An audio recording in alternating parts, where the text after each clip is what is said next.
간호사 국가고시 합격에 가장 확실한 길. 대박열림의 특강은 다릅니다. 현장 강의 100% 신규 촬영, 강의 경력 20년 이상의 검증된 오정화, 김희영 교수팀, 많은 합격생이 추천하는 명품 강의, 간호사 국가고시, 간호직 공무원, 합격은 역시 대박열림고시 학원입니다. 안녕하세요. 네, 여러분들 만나뵙게 돼서 반갑습니다. 대박열린 고시학원에서 간호사 국가고시 대비 강의를 맡고 있는 오정화입니다. 여러분들이 이제 학원 자료에서도 보셨겠지만 제가 좀 국가고시 강의를 과목을 좀 많이 맡고 있죠. 그래서 이번 시간에 하는 아동 하고요. 그다음에 성인, 모성, 간호관리, 기본 이렇게 5과목을 하고 있습니다. 그래서 여러분들을 아마 김희영 선생님보다는 저를 좀 더 많이 만나실 수 있을 겁니다. 자, 여러분들 아동간호 공부 막상 해보니까 어떠셨어요? 애를 안 키워보셨죠? 혹시 결혼하신 분? 몇 분 계시네요. 이제 그런 분들은 육아를 통해서 좀 기억이 나시는 부분들이 있긴 하지만 대부분들이 다 미쓰기다 보니까 육아에 대한 경험이 없잖아요. 그래서 무조건 외워야 되는 부분들이 좀 있습니다. 그래서 여러분들이 이제 특히 아동에서는 시험 문제가 대부분 어디서 많이 나오죠? 발달 단계가 비율이 굉장히 높아요. 그래서 신생아기, 영아기, 유아기, 학년전기, 학년기, 청소년기의 발달 특성이 있죠. 그 부분들이 굉장히 문제가 많이 나오는 걸 볼 수가 있고요. 그 다음에 이제 질환들에서는 한두 문제 정도씩은 이제 골고루 나오고 있는 거를 볼 수 있습니다. 자, 아동간호 국시문항은 몇 문제? 그렇죠. 35문제. 그래서 아동은 다른 과목에 비해서는 쉽게 점수를 얻을 수 있는 과목이에요. 왜냐하면 나올 수 있는 문제의 영역들이 거의 정해져 있거든요. 그래서 공부하기는 그렇게 어렵지는 않을 겁니다. 자, 그렇게 해서 보시면 될 거고요. 자, 여러분들이 아동간호학 강의는 지금 이제 3시간씩 6회, 그래서 총 18시간으로 강의가 될 예정이고요. 학원 문제집을 보시면 어때요? 중요 개념 중심으로 기출문제, 또 그 다음에 아니면 또 중요한 개념들이 무엇인지를 조사해서 여러분들한테 문제로 만들어 드렸거든요. 그래서 여러분들이 답 없죠? 그죠? 그래서 수업을 들으면서 답을 찾아야 되시는데, 여러분들 오늘 유인물도 받으셨죠? 유인물 보시고 어떤 생각이 드셨어요? 맞네. 이거 다 외워야 되나? 뭐 이런 생각이 드실 겁니다. 그런데 여러분들이 이제 시험이 다가오면 여러분들이 어떤 생각을 하시냐면 문제 풀기만 바빠요. 근데 여러분들이 공부하시다 보면 문제만 푸신 분들은 문제를 유형을 조금만 패턴을 바꾸잖아요. 그러면 또 틀려요. 다 아는 문제인데도. 그래서 여러분들 문제를 많이 풀 필요는 없어요. 중요한 건 뭐죠? 기본 개념 정립이 가장 중요합니다. 그래서 유인물이 많다고 컴플레인 하시는 분들도 계속 계세요. 제가 여기서 학원 강의만 거의 10몇 년 넘게 했거든요. 근데 유인물이 많아지니까 공부하시는 분들이 왜 이렇게 많냐? 이거 다 외워야 되나? 막 이런 컴플레인들이 많는데 어쩔 수 없어요. 여러분들이 문제만 바꾸면 나중에 또 여러분들이 저희들이 연습용 문제 또 드릴 수 있을 것 같은데 그때도 보면 바로 또 틀리거든요. 그래서 유인물은 빨리 하셔가지고 수시로 들고 다니면서 중요한 부분들을 꼭 외우시고 다시 외우고 다시 외우고 아직은 시간이 많이 있죠.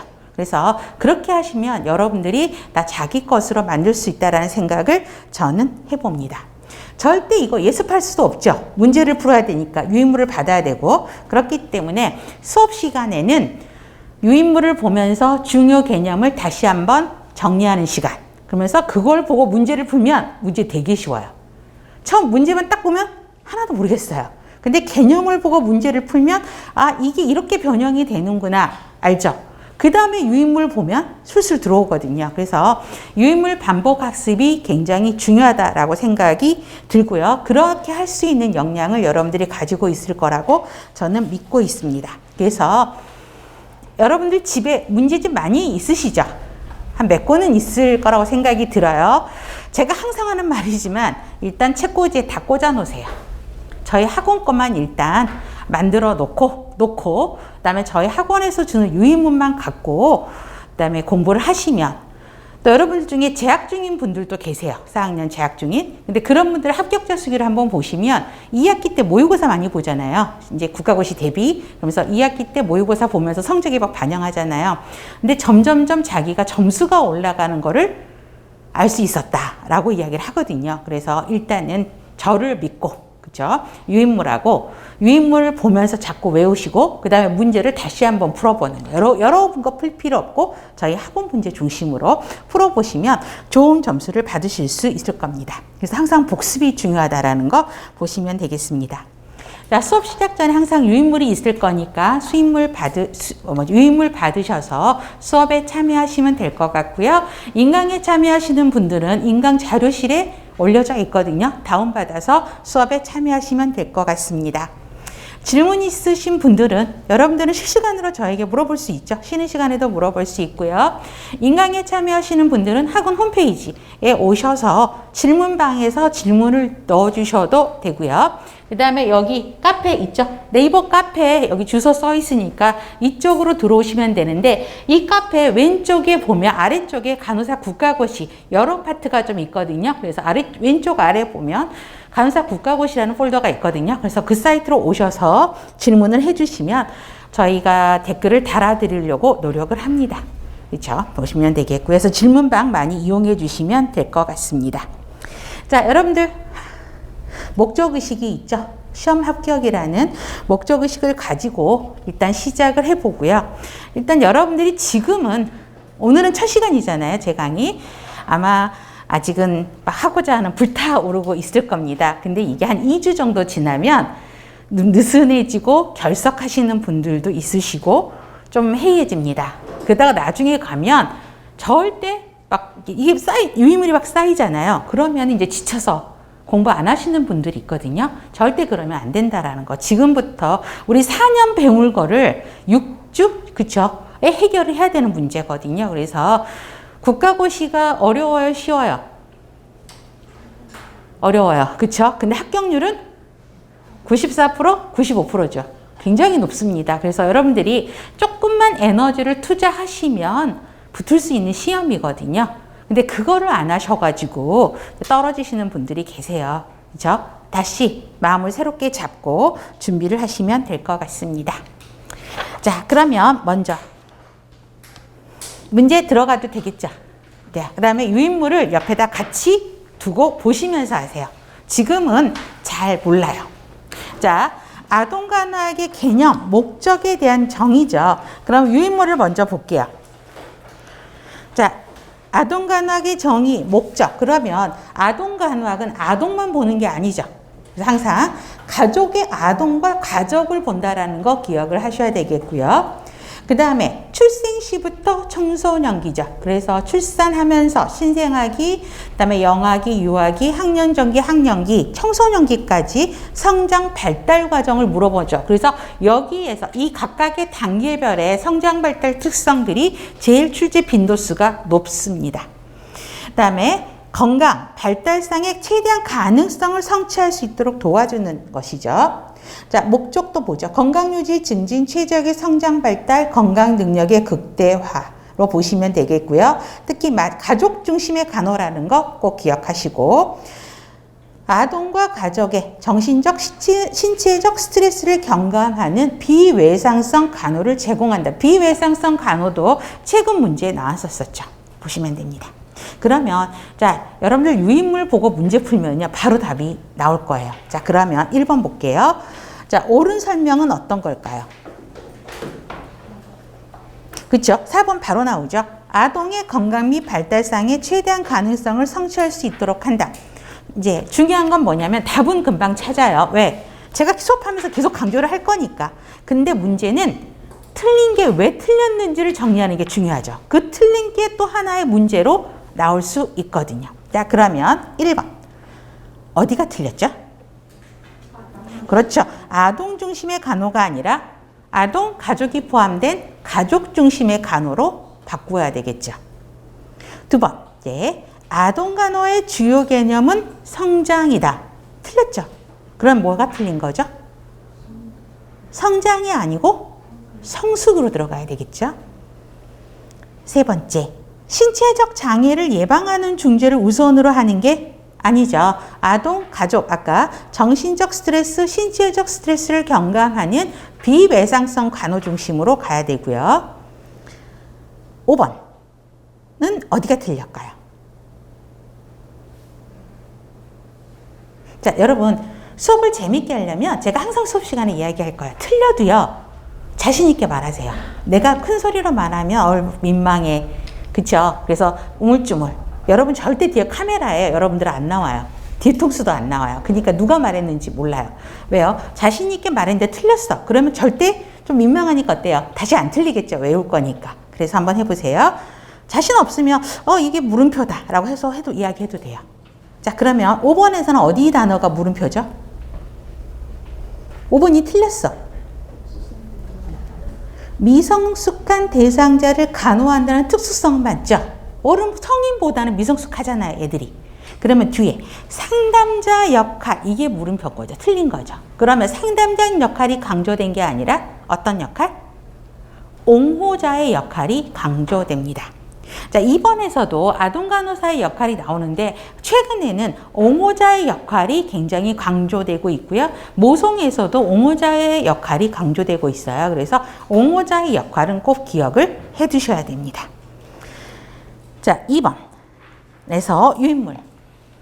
아동간호사의 역할입니다. 그러면 아동간호사의 역할도 있고 모성에서도 보면 모성 전문가의 역할도 있거든요. 거의 동일합니다. 자, 첫 번째 간호 제공자의 역할이죠. 실제적으로 우리가 실제적인 간호를 제공하는 역할을 하는 거고요. 그 다음에 가장 많이 나오는 게 옹호자의 역할이 시험 문제 많이 나오죠. 그래서 옹호자라는 거는, 자, 아까 아동 가족은 안 외워도 되겠죠. 이제 가족이 포함되니까 그들에게 최선의 서비스를 받도록 정보를 주는 역할이게 됩니다. 그래서 정보를 줘서 스스로 자기들이 그 의사결정을 하도록 도와주고 그 의사결정을 했다면 그거를 지원해주는 역할을 하는 게 옹호자의 역할입니다. 그래서 옹호자의 역할에서 첫 번째, 두 번째는 꼭 기억을 해 주셔야 되겠고요.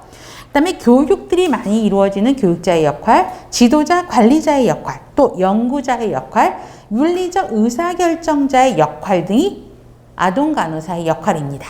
그러면 2번에서 보세요. 가족이 이용 가능한 의료 서비스를 알게 하고 치료와 절차에 대한 정보를 주고 가족이 아동간호에 참여하게 하는 아동간호사의 역할? 어떤 역할? 옹호자의 역할을 설명을 하고 있죠. 그래서 옹호자는 되도록이면 기억을 해주시면 좋고요. 3번. 자, 아동간호는 가족 중심으로 가야 된다고 다시 나오죠.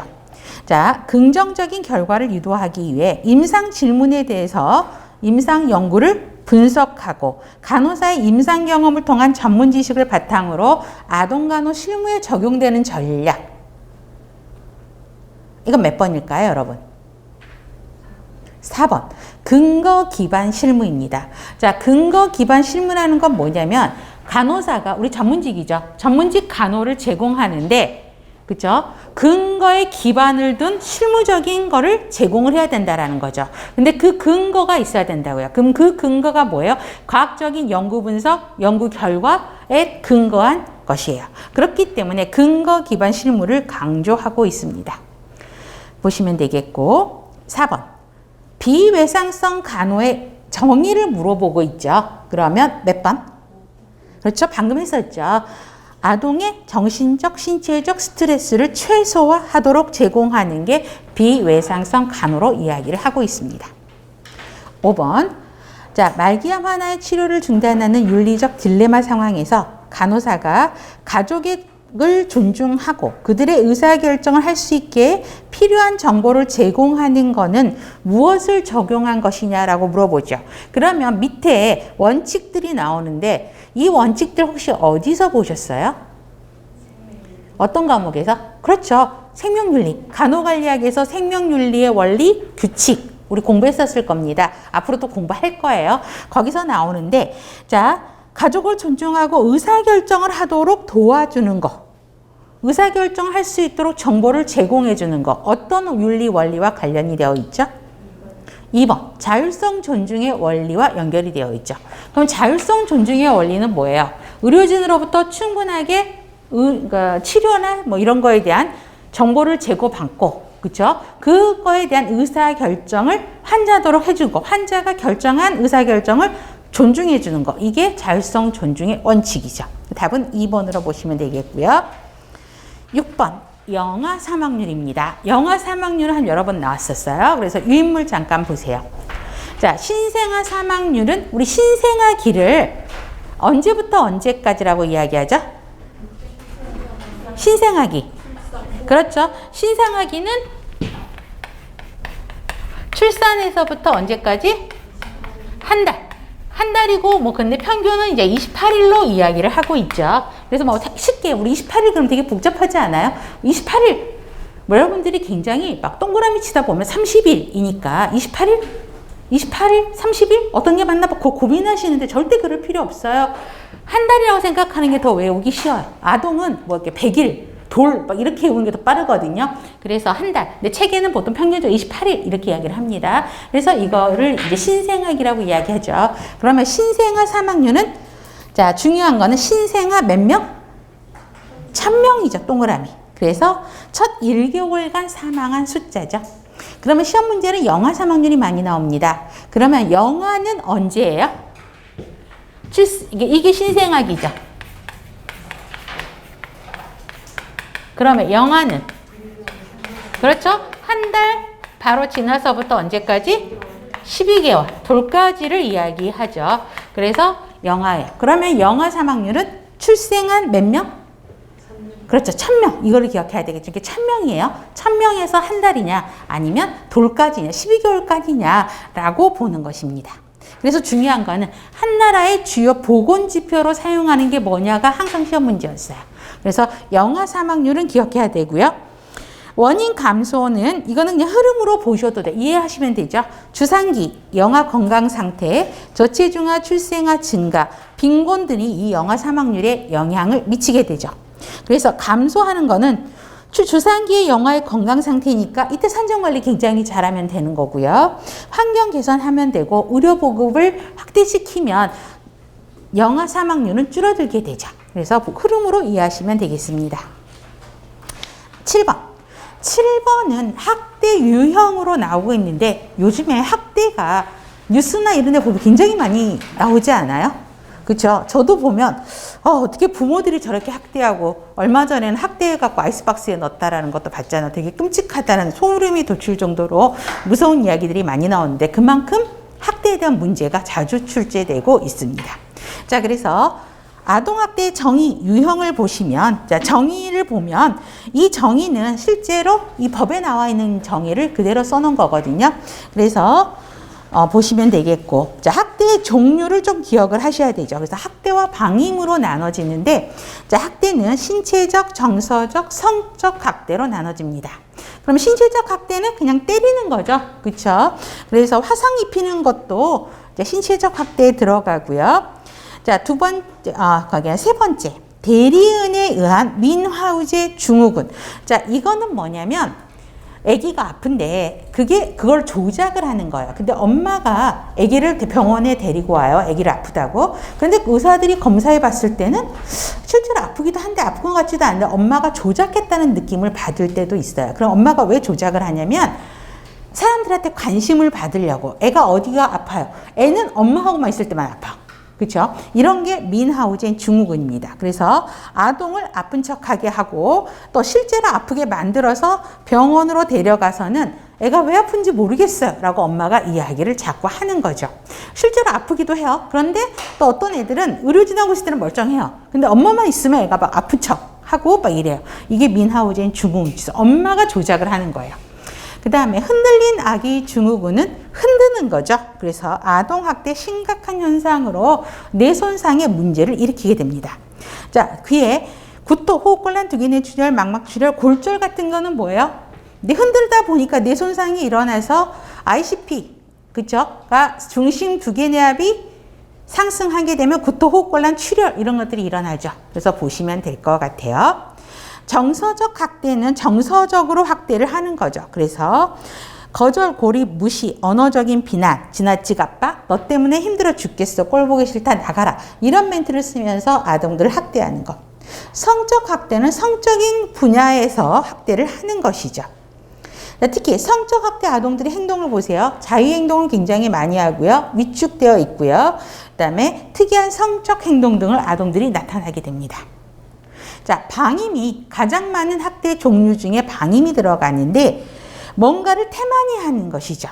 그래서 자, 신체적 방임, 정서적 방임, 교육적 방임, 의료적 방임, 유기 등이 있게 됩니다. 정의들을 좀 구별하실 필요가 있는데 자, 신체적 방임은 의식주, 보호, 의료 서비스, 교육 요소들을 안 하게 되는 거죠. 근데 전체적인 거를 신체적인 포괄하고 있는데 그 중에서 의료 서비스를 안 하는 거, 예방접종, 우리가 정기적으로 받아야 될 예방접종을 안 하는 애들 있잖아. 그런 애들은 의료적인 방임. 학교를 보내야 되는데 학교 안 가는 애들 있죠. 그런 애들은 또 교육적 방임으로 나눠질 수 있습니다. 유기는 버리는 거죠. 그쵸? 그래서 보호하지 않고 버리는 거. 병원에 입원시키고 엄마가 사라져 버리거나 시설 근처에 아기를 놓고 가는 거. 이러한 것들이 방임에 속합니다. 자, 그러면 그래서 학대 종류는 꼭 구별을 하실 필요가 있고요. 자, 7번 보세요. 열, 구토, 설사 이런 건데 의료기관에 데려가서 치료를 받지 않도록 하는 거예요. 그러면 뭐죠, 이거는? 그렇죠. 방임이죠.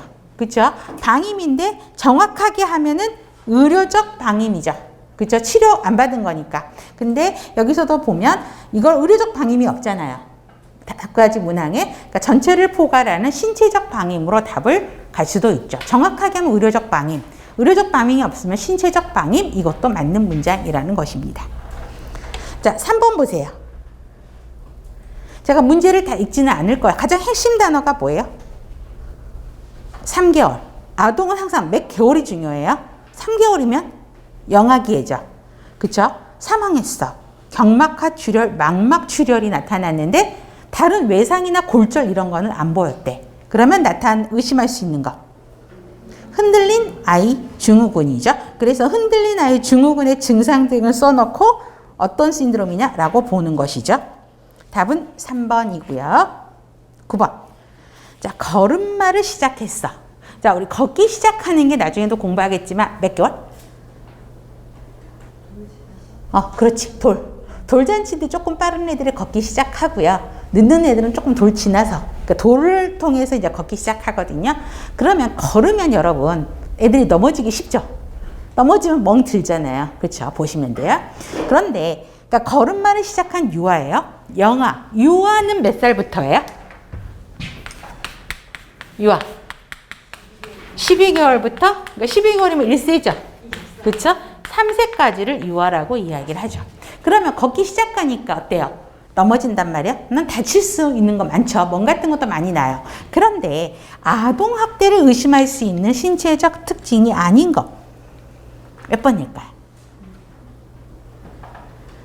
자, 뜨거운 물에 잠겨서 생긴 화상.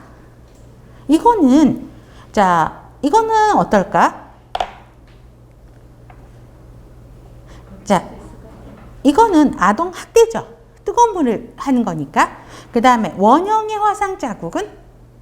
원형의 화상 자국은 뭘 의심할 수 있지? 담뱃불로 지지는 거. 그죠?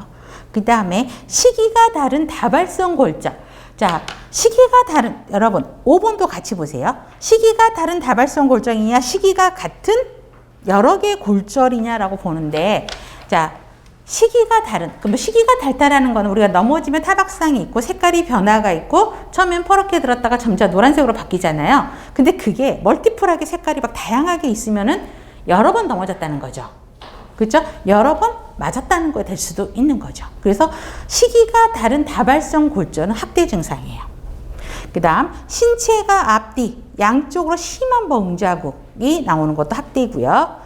5번 시기가 같은 여러 개의 골절은 자 시기가 같다라고 보면은 어때요? 애가 걷기 운동하면서 이쪽으로 부딪히고 넘어지고 하잖아요. 그렇기 때문에 그거는 신체적 특성은 아니에요. 그래서 5번은 아니라고 보시면 돼요. 그래서 5번 아니다. 자 보통 애들이 걸음마 하면서 멍드는 데가 주로 어딜까요? 무릎까지죠. 넘어지니까. 그 다음에 주로 또 어디? 넘어지니까 얼굴 갖다 넘어지면서 이마까지고. 그쵸? 또 넘어지면서 두피 까지고 무릎이 가장 대표적인 거예요. 그래서 보시면 됩니다. 그 몸통에는 멍이 잘 들까요? 안 들까요?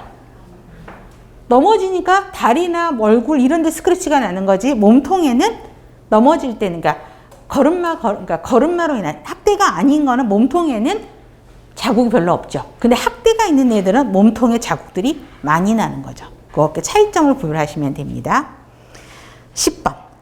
10번은 유의문을 먼저 보세요. 아동의 사회화 과정에서 부모 역할 행위를 물어보는 건데, 자, 부모 역할 행위가 답가지 문항에 있는 것처럼 5개가 있다는 거 기억하셔야 돼요. 규칙이라든가 일관성, 강화, 역할 모델, 훈육을 통해서 자, 사회화 과정을 시키게 됩니다.